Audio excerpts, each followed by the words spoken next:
Welcome to the Food for Thought from Knaphill Baptist Church. I'm recording this just a few days after the death of Queen Elizabeth II. And we all will miss this charming, serving lady who was with us for so many years. And we are grateful for all her years of service. And I'm in particular grateful for the fact that up to just 2 days before her death, she was still in a reasonable condition and working and active and bright. So she did not suffer very much and she had a peaceful departure. Two things strike me about this as a Christian minister.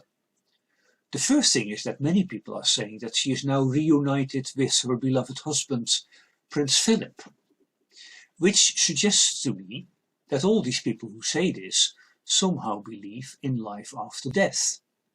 They may not have a concrete perspective on what that means, what it is, where it is, how it is, but they do expect that Elizabeth and Philip are now reunited, and that probably means that for themselves also they think that they will be reunited with their loved ones when they die. That's an interesting thing, because the people who say this, most of them are probably not believers in the Christian sense of the word, and yet they still believe in life after death. That's something that we as Christians could make use of. It's a kind of springboard for talking about religion, talking about God. Another thing that strikes me is that some of the responses are a bit excessive to my humble mind. Of course, it's very sad that the Queen died, and of course we're all going to miss her.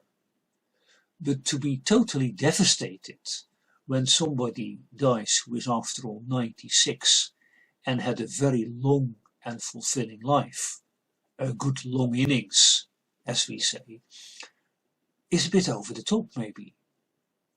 Yes, we mourn, yes, we miss her, but to be totally devastated, which makes you think that maybe in our culture, in our country, the Queen had a role of a grandmother or a mother to many people. And that's the kind of person that you really miss, of course, when they leave you.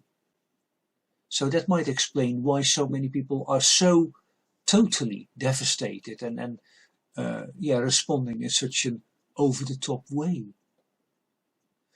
Which reminds me of the fact that people are saying that in our culture we've lost fathers and mothers and grandfathers and grandmothers.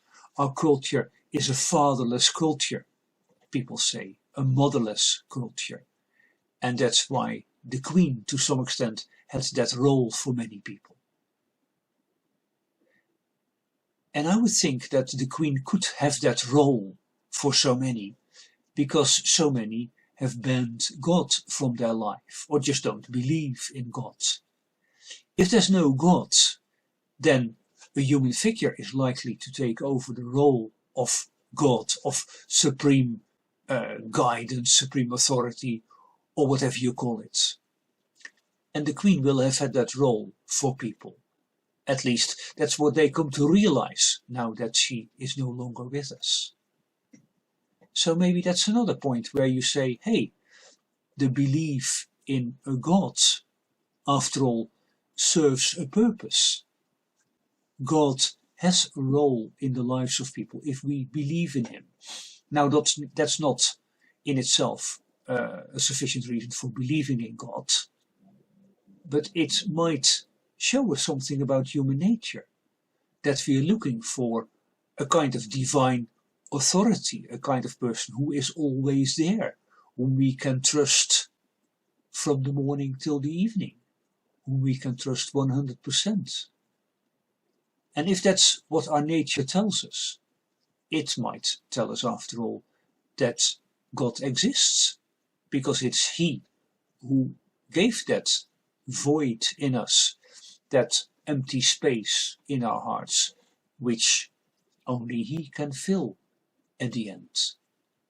So the fact that the Queen was a grandmother for so many, and therefore is missed so terribly by so many, might point us to the fact that God does exist and created us with the need for a person like him in our hearts.